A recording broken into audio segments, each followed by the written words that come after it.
Hello dear students. So let us proceed with the next lecture on indefinite integration. मेरे बच्चे, आज के इस लेक्चर में हम 3 टाइप्स और सीखेंगे इंटीग्रेशन की। अभी तक हम लोग 9 टाइप्स पढ़ चुके हैं, ढेर सारे फॉर्मूलेस पढ़ चुके हैं।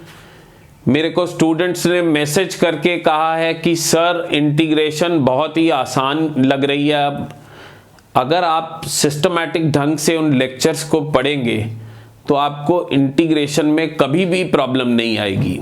So let us start with the next types which is, अगर कहा जाए कि 1/a + b sin x।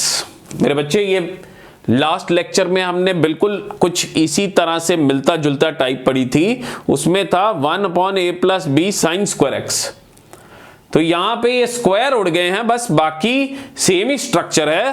तो 1/a + b sin x, 1/a + b cos x, 1/a + b sin x + c cos x। यहां पे a b c real numbers हैं। तो मेरे बच्चे, इन टाइप्स को कैसे सॉल्व करना है? तो 10, 11, 12 को सॉल्व करने के लिए स्टेप्स। तो सबसे पहले मेरे बच्चे, sin x और cos x के ये वाले फॉर्मूले, ये tan वाले फॉर्मूलाज आपने ट्रिग्नोमेट्री में सीखे हुए हैं। तो sin x का tan वाला फॉर्मूला है 2 tan x/2 और 1 + tan square x/2। cos x का tan वाला फॉर्मूला 1 - tan square x/2 और 1 + tan square x/2।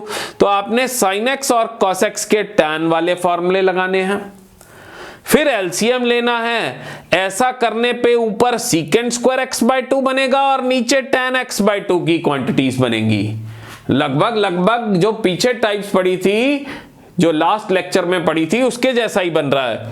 और फिर tan x/2 को t पुट करना है, डिफरेंशिएट करना है, सप्लाई करना है। ऐसा करने पे स्टैंडर्ड फॉर्मूलाज बनेंगे। तो मेरे बच्चे, एक बारी फिर देखते हैं कि 1/a + b sin x, 1/a + b cos x, 1/a + b sin x + c cos x को सॉल्व करने के लिए आपने sin x और cos x के tan वाले फॉर्मूले लगाने हैं, फिर एलसीएम लेना है। ऐसा करने पे ऊपर secant square x/2 बनेगा, नीचे tan x/2 बनेगा, और फिर tan x/2 को आपने t पुट करके डिफरेंशिएट करके उन चीजों को इंटीग्रल में सप्लाई कर देना है। और फिर ऐसा करने पे स्टैंडर्ड फॉर्मूलाज बनेंगे। तो है ना आसान मेरे बच्चे? आइए हम क्वेश्चन करते हैं और सीखते हैं कि ये वर्किंग मेथड कैसे लगाना है। तो मेरे बच्चे, सपोज कीजिए कि dx अपॉन, इसको थोड़ा मिनिमाइज कर देते हैं मेरे बच्चे, dx अपॉन 3 + 2 sin x। तो क्या कहा गया था मेरे बच्चे कि sin x का अपने tan वाला फॉर्मूला लगाना है। वो क्या है? वो है मेरे बच्चे 2 tan x/2 over 1 + tan square x/2। फिर आपने एलसीएम लेना है मेरे बच्चे। एलसीएम लेंगे तो ये 1 + tan square x/2 ऊपर चले जाएगा, और 1 + tan square x/2 3 से मल्टीप्लाई हुआ तो 3 + 3 tan square x/2 हो गया, और 2 × 2 4 tan x/2 हो गया मेरे बच्चे। अब 1 + tan square x/2 बन गया secant square x/2, और नीचे जो है वो है 3 tan square x/2 + 4 tan x/2 + 3। तो मेरे बच्चे, क्या कहा गया था कि आप ऐसा करेंगे तो ऊपर secant square x/2 बनेगा, जो कि बना है, और नीचे tan x/2 की क्वांटिटीज बनी हैं। और फिर वर्किंग मेथड में हमने सीखा था कि tan x/2 को आपने t पुट करना है और दोनों तरफ डिफरेंशिएट करना है मेरे बच्चे। तो tan x/2 का secant square x/2 हो गया, x/2 का 1/2 हो गया, dx = dt। तो मेरे बच्चे, यहां से secant square x/2 dx कितना आ गया? 2 dt। अब जरा देखिए कि secant square x/2 dx ये तो मेरे बच्चे फायदा हो गया है, इसकी वैल्यू आ गई है, तो हम ये सब चीजें अब इंटीग्रल में सप्लाई करेंगे। तो मेरे बच्चे मैं यहां लिख देता हूं ताकि पता लगता जाए हमें। सीकेंड स्क्वायर x/2 dx की वैल्यू मेरे बच्चे 2 dt आई है, और tan x/2 को हमने पुट किया है t, तो ये हो गया 3t स्क्वायर। tan x/2 को पुट किया है t, तो ये बन गया 4t + 3। अब मेरे बच्चे ऐसा करने पे स्टैंडर्ड रिजल्ट्स बनेंगे। हो सकता है कि स्टैंडर्ड कोई फार्मूला बन जाए या टाइप ही बन जाए। जरा आप देखिए, ये तो हमने जो फर्स्ट लेक्चर था उसमें टाइप सीखी थी। नंबर के नीचे क्वाड्रेटिक बन गई है मेरे बच्चे, नंबर के नीचे क्वाड्रेटिक। तो इस टाइप को कैसे सॉल्व किया गया था कि क्वाड्रेटिक को परफेक्ट स्क्वायर बनाया था। अब वो रिवाइज भी हो जाएगी मेरे बच्चे। सबसे पहले तो वो जो 2 है उसको हमने इंटीग्रल के बाहर निकाला, और जैसा मैंने कहा कि क्वाड्रेटिक को परफेक्ट स्क्वायर बनाना है तो उसकी क्या स्कीम होती है कि लीडिंग कोएफिशिएंट मतलब बड़ी पावर का कोएफिशिएंट वो 1 बनाना है। तो 3 मेरे बच्चे हमने नीचे से कॉमन ले लिया, ये बन गया t² + 4/3t + 1। अब मेरे बच्चे लीडिंग कोएफिशिएंट हमने 1 बना दिया है। फिर t का कोएफिशिएंट हुआ 4/3, उसका हाफ हुआ मेरे बच्चे 2/3, और उसका स्क्वायर क्या हुआ मेरे बच्चे 2/3 का स्क्वायर हुआ 4/9। उसको हम ऐड करेंगे और सब्ट्रैक्ट करेंगे। ये मेरे बच्चे t² + 4/3t + 4/9, 1 वहां पहले ही पड़ा हुआ है, 4/9 सब्ट्रैक्ट कर दिया। अब मेरे बच्चे क्या हुआ, ये जो 3 चीजें हैं ये किसी का होल स्क्वायर है। जरा ध्यान से देखिए, तो ये t + 2/3 का होल स्क्वायर है। 9 एलसीएम लिया, 9 - 4 5/9 बन गया। अब मेरे बच्चे ये तो कितनी बारी कर चुके हैं हम, ये आ गया t + 2/3 का होल स्क्वायर, और 5/9 को हमने √5/3 का होल स्क्वायर लिख लिया। और ये मेरे बच्चे क्या है, ये है x² + a²। x² + a² का फॉर्मूला 1/x² + a² का क्या फॉर्मूला है, 1/a tan इनवर्स x/a। यहां पे x है t + 2/3 और a है √5/3 + c, तो इंटीग्रेशन में आता ही है, divided by dt of t, वो 1 हो जाएगा, t का 1 और 2/3 का 0। इसको हम थोड़ा सिंप्लीफाई कर लेते हैं, 3 से 3 कैंसिल आउट हो गया, 2/√5 tan inverse 3t + 2 divided by √5 + c मेरे बच्चे। और t की जो असली वैल्यू थी वो था, हमने t को tan x/2 पुट किया था ना मेरे बच्चे, t को हमने पुट किया था tan x/2, वो वैल्यू हम सप्लाई करने लगे हैं, t की असली वैल्यू।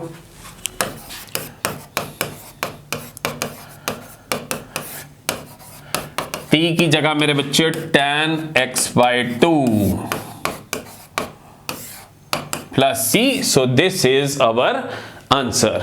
बात समझ रहे हैं ना मेरे बच्चे, बहुत ही आसान है। हम एक और एग्जाम्पल देखते हैं और बहुत जल्दी इसको सॉल्व करने की कोशिश करेंगे। सपोज कीजिए क्वेश्चन है मेरे बच्चे कि 2 + 3 sin x - 2 cos x। अब मेरे बच्चे इसको कैसे सॉल्व करना था, sin x और cos x के tan वाले फॉर्मूले लगाओ। sin का tan वाला फॉर्मूला है 2 tan x/2 / 1 + tan² x/2, और cos का tan वाला फॉर्मूला है 1 - tan² x/2 / 1 + tan² x/2। समझ गए मेरे बच्चे। अब हम इसका एलसीएम लेंगे,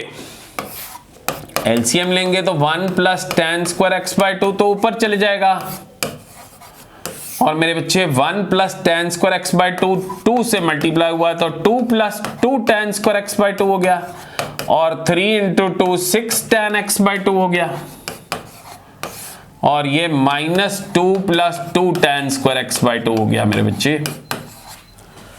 अब 1 plus tan square X by 2 होता है सीकेंड स्क्वायर एक्स बाई 2। इसको हम सिंप्लीफाई करेंगे तो देखिए जरा 2 से 2 तो कैंसिल आउट हो गया मेरे बच्चे। अब जरा देखिए 2 tan square X by 2 plus 2 tan square X by 2 becomes 4 tan square X by 2 plus 6 tan x by 2 बन गया मेरे बच्चे।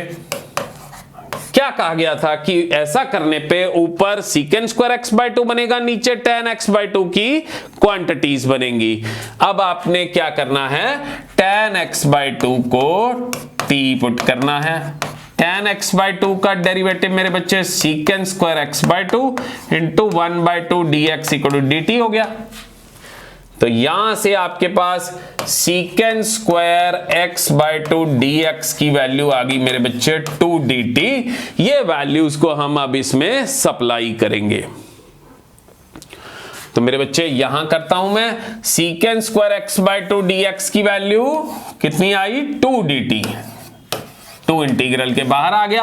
और tan x बाई 2 को मेरे बच्चे आपने t पुट किया था तो ये बन गया 4t स्क्वायर प्लस 6t।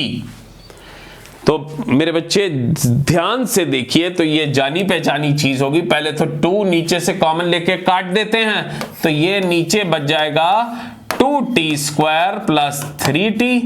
अब मेरे बच्चे ये कौन सी टाइप है, नंबर के नीचे क्वाड्रेटिक है। नंबर के नीचे क्वाड्रेटिक हो तो परफेक्ट स्क्वायर बनाते हैं, और परफेक्ट स्क्वायर बनाने के लिए मेरे बच्चे सबसे पहले लीडिंग कोएफिशिएंट को 1 बनाना पड़ता है, ठीक है ना बात।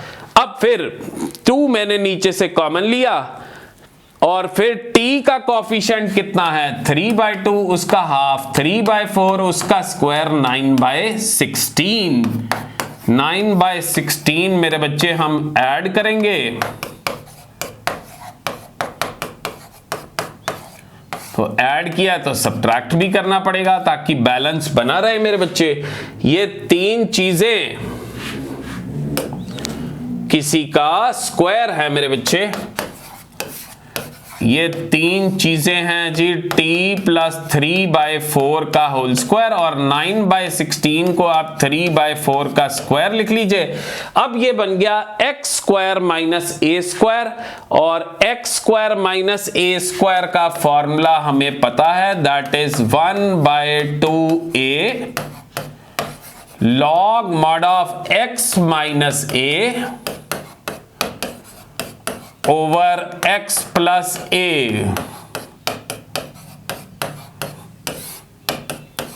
Whole divided by dt of this, वो कितना हो जाएगा 1।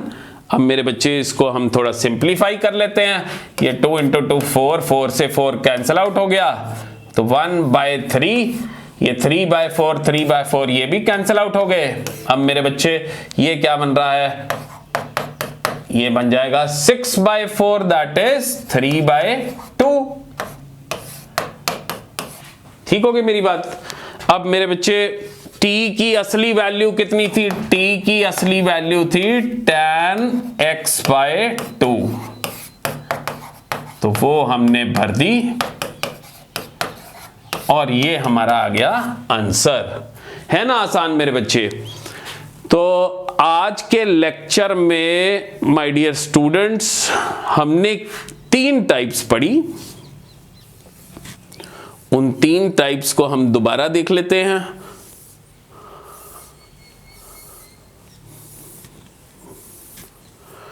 इसको स्क्रॉल करके मैं नीचे ले आता हूं। हाँ जी, टाइप्स थी हमारी 1/a plus B sine X की integration, 1/a plus B cos X की integration, 1/a plus B sine X plus C cos X की इंटीग्रेशन। और इसको सॉल्व करने के लिए हमने साइन एक्स और कॉस एक्स के tan वाले फॉर्मूले लगाए, that is sin x equal to 2 tan x by 2 over 1 plus tan square x by 2 और cos x equal to 1 minus tan square x by 2 over 1 plus tan square x by 2, और फिर हमने LCM लिया।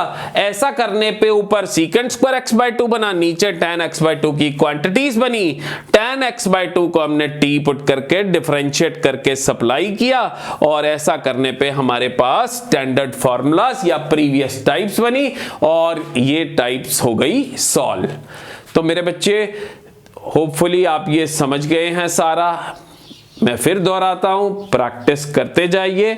जिन students ने last पीछे वाले lectures नहीं पढ़े वो उन लेक्चर्स को पढ़िए। आप इंटीग्रेशन का सवाल गलत कर ही नहीं सकते अगर आप इस लेक्चर सीरीज को अच्छे से देखें।